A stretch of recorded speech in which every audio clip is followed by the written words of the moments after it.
product manager, it's very likely you're going to work with very analytical people, particularly engineers.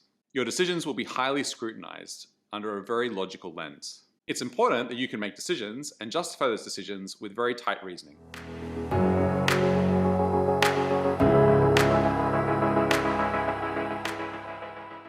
There are two types of analytical questions that you'll commonly see. The first is called a Fermi estimate, and the second is called a qualitative problem. This video is going to talk mainly about Fermi estimates, and in the next video we'll talk about qualitative problems. A Fermi estimate is named after the physicist Enrico Fermi.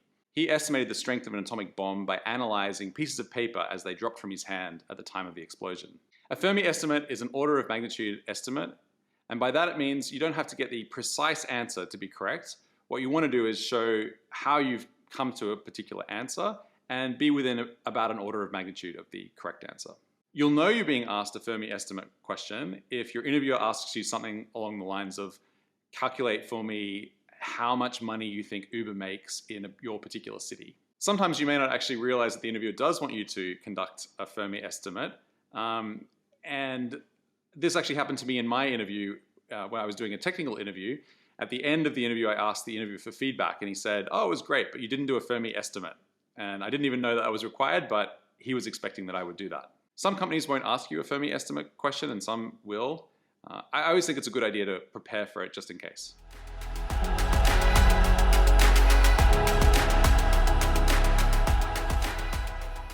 We're going to walk you through a 5-step process to solve any Fermi estimate question. Step 1. Give a high-level formula without going into the numbers. Step 2. Go through each variable and either guess it or break it down into another formula. Step 3. Calculate the formula using numbers. You may then need to go back to step 2, so you alternate between steps 2 and 3. Step 4. Check your math. Step 5. Critique your answer and refine it.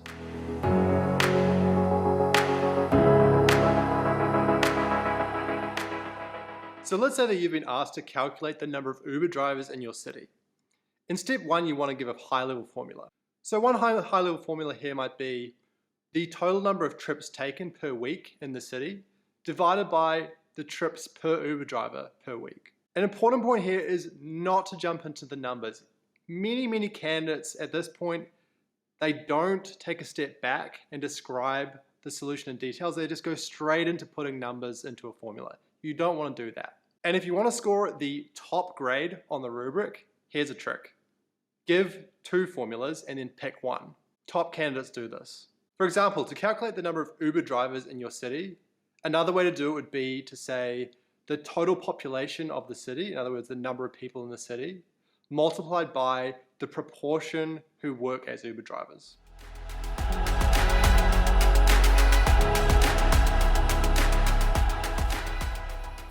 Step 2. Move through each variable in the formula and either guess it directly or break it down into another formula. Sometimes you'll have a variable where it doesn't really make sense to break it down. You can just guess it straight off the bat. Variables which are easy to know or intuitive, you can just guess directly. So let's say you're being asked a question related to a video service and you get to a variable which is the average length of a video. You can just guess that as 5 minutes. Some of your guesses will be on the low side and some of your guesses will be on the high side, and that's fine. They'll cancel each other out over the whole formula. For variables which are harder to guess directly, break them down into lower level formula. A common way to do this is by age. Let's say that you want to estimate the number of trips taken by a resident in a given week. You could break this down into the different categories of age. So 0 to 20, 20 to 40, 40 to 60, and 60 plus. And then you could say, what's the number of trips taken by people within that category? And then what proportion of that category makes up the whole population. Age is one way to do a breakdown, but you can break down a formula in any way that makes sense for the problem. A side note here related to age. You want to be respectful in the way you do this and you don't want to stereotype a particular age group. For example, don't say something like, old people don't know how to use apps. You can instead say something like, the average person in the 60 plus category uses apps less frequently.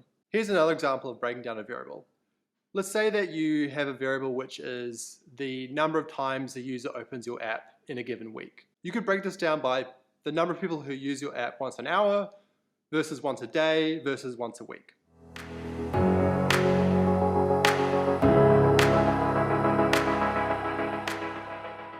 Step 3.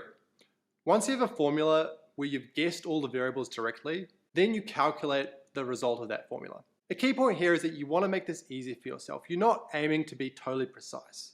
It's fine to use round numbers to make the calculations quick. This also makes it less likely that you'll make a mistake. So for example, let's say that you need to multiply 365 times 12.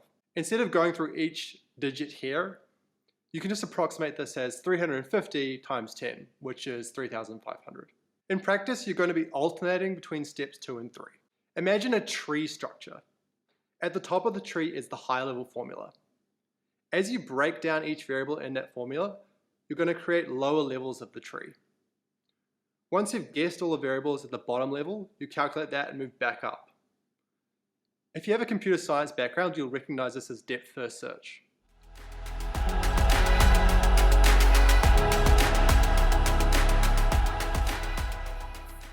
Step 4, check your math. It's very common to make a math mistake while doing these Fermi estimates, and that's totally fine.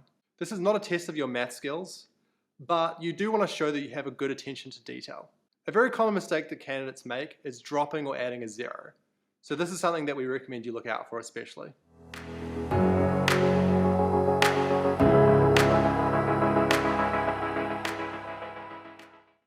Step 5, critique your answer and refine it.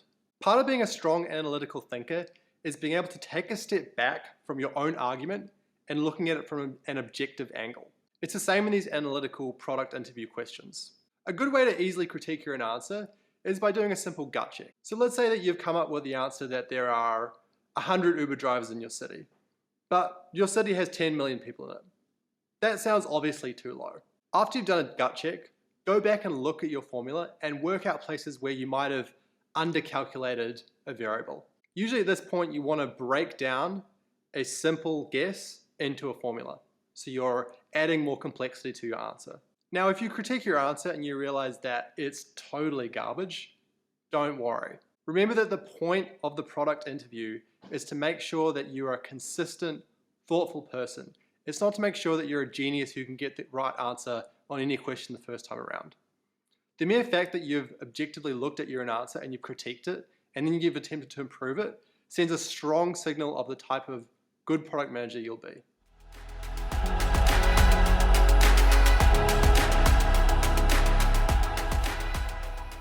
The timing for an analytical interview can sometimes be tight.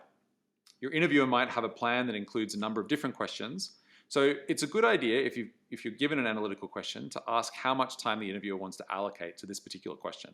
It's not a good idea or a good look if you run out of time and you're feeling really rushed at the end. That's going to make you feel very anxious. It's better, therefore, when you're tackling a Fermi estimation problem, to err initially on the side of caution and start with a more simple calculation. That way you can progressively build on that calculation and make it more complicated and sophisticated as you go. This means you won't feel so rushed, and it will show the interviewer that you can manage your time well, that you're able to critique your own answer, and that you're able to iteratively improve on it as you go.